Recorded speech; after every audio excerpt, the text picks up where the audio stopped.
This is a Mantola tuned radio frequency radio.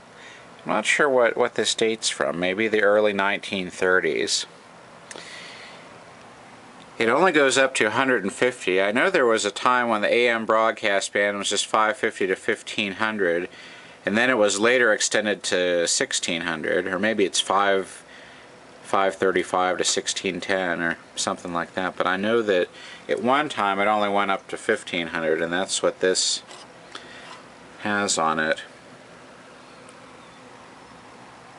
And I got a good deal on this at an estate sale. I'll turn it around here.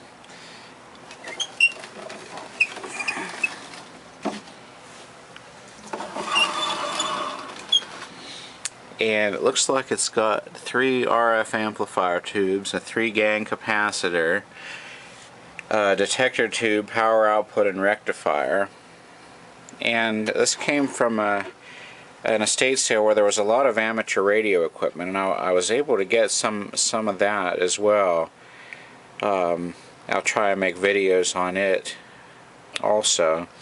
This has kind of an unusual interior antenna. It's just a metal grid that connects down to the antenna input here. And it looks like there's some old electrolytic caps up there. So I'll get this, just put some new caps in this and get it to work. It has that very high quality construction of that most things from the 30s had before, or the 20s and 30s, before they figured out how to make stuff cheap. This is kind of an unusual speaker. I've never seen one like this. Real high quality. It's got a big cover over the magnet, but I'm sure it's a field coil type because it's got the high voltage leads go into it and the transformer on it.